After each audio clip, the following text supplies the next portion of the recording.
Silakan duduk.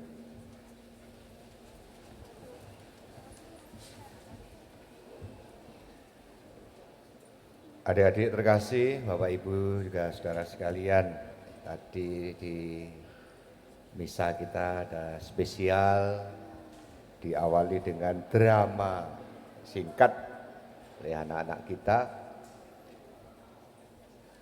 Dramanya bagus, ya, singkat, jelas, gitu ya. Ada makna yang mau ditampilkan. Sekarang untuk adik-adik, 3 anak atau 3 orang yang naik onta tadi itu di kitab suci disebut orang apa? Orang Majus. Ya, baik ya. Orang Majus berada di dalam ceritanya dia berasal dari timur. Oke, ya. Orang timur jauh sana kok tahu kalau Yesus lahir. Juru selamat lahir, karena dia baca kitab suci. Lalu kok tahu hari itu lahir? Karena diberitahu siapa? Melihat apa? Melihat bintang. Ya, jadi melihat bintang. Diberi tanda oleh Tuhan bahwa lahirlah juru selamat hari itu. Petunjuknya bintang. Itu orang timur jauh ya. Kalau orang Bethlehem, baru saja kita dengar, para gembala diberitahu oleh siapa? Malaikat. Pintar ya, berarti dengar bacaannya ya. Bapak Ibu dengar apa tidak tadi ya? Hafalan mungkin ya. Diberitahu oleh malaikat. Nanti ketika Yesus gede, sudah dewasa, warta ini akan diberitakan oleh pendahulunya. Ayo tebakan, siapa yang mewartakan, memberitahu bahwa inilah dia yang kita tunggu. Siapa? Siapa pendahulunya Yesus? Hah? Hah? Yohanes Pembaptis. Oke ya, baik, memang diberitakan terus ini. Nanti setelah Yesus wafat, akan diberitahukan lagi bahwa dialah penyelamat, dialah yang dijanjikan Tuhan. Setelah Yesus bangkit, lalu 40 hari kemudian, siapa yang memberitahu setelah Yesus bangkit? Yang memberitahu bahwa Yesuslah penyelamat siapa? Ayo. Yang burung merpati itu apa? Roh Kudus. Baik ya, hari ini itu yang terjadi hari ini ya, bahwa kita ini diberitahu Yesus itu penyelamat. Kita tidak dengar, kita tidak lihat bintang. Kita tidak lihat malaikat.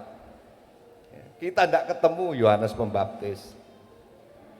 Kita percaya karena diberi Roh Kudus. Nah itu temanya ya.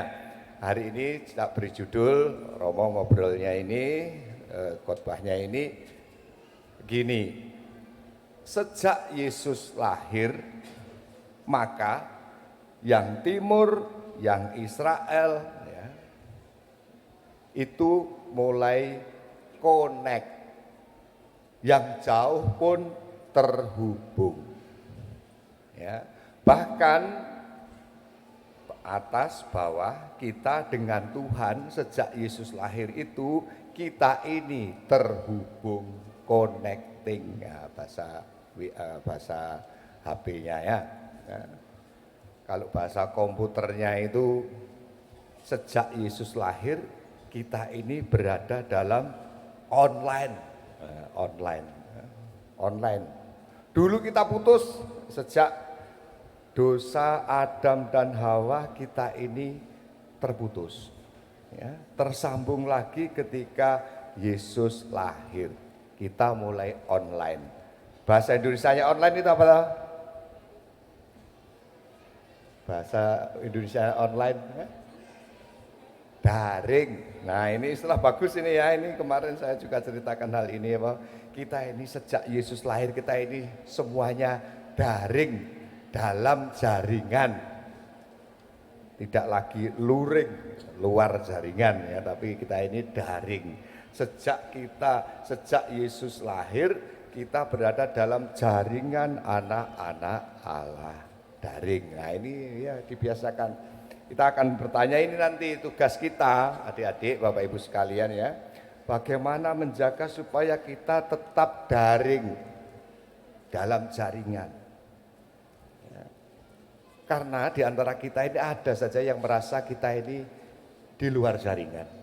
Aku enggak bisa ikut kelompokmu gitu kan. Aku bukan grupmu, berada di luar, jauh. Nah, pertama ya, adik-adik dan Bapak Ibu sekalian, supaya bagaimana kita menjaga supaya tetap daring, yang timur, yang barat tetap connect, ya, yang bawah dan yang atas tetap terhubung.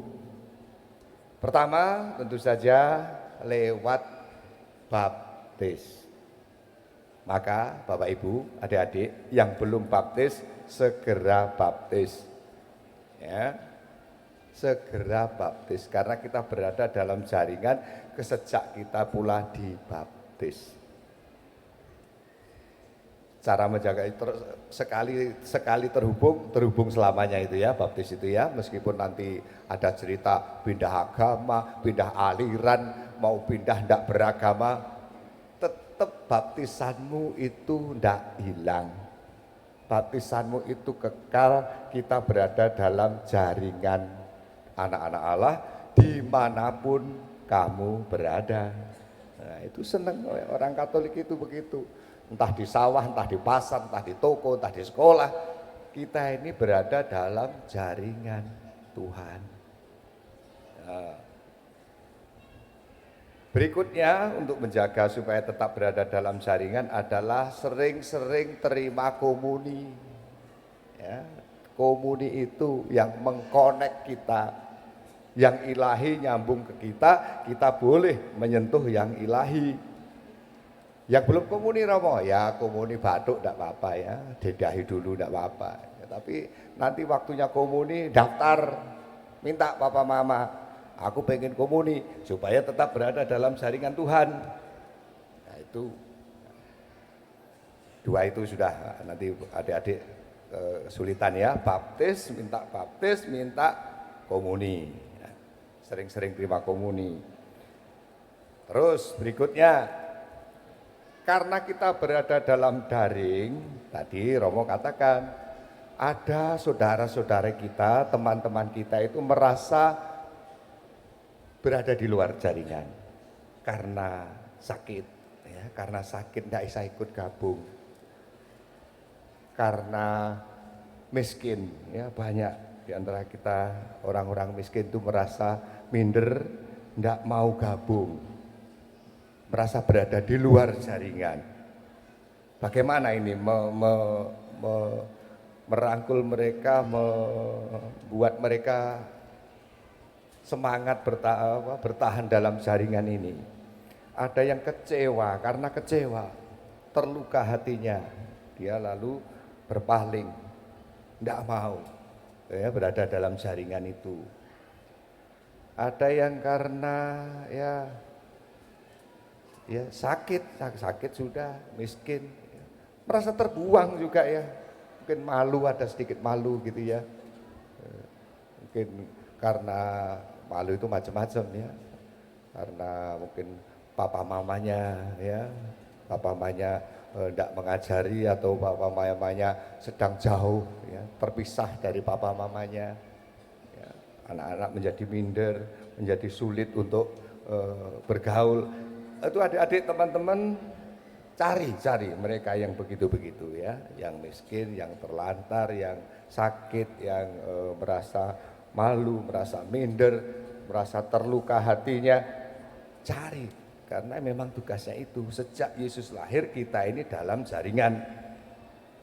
Jangan sampai juga di antara kita ada yang terlepas ya, tetap dipertahankan. Ini tugas-tugasnya, jadi buah Natal yang boleh kita minta, boleh kita buatkan atau kita wujudkan adalah ya, menguatkan daring kita. Kita semua dalam jaringan Tuhan, dalam jaringan gereja, dalam jaringan keluarga, kita mohon berkat Tuhan. Amin.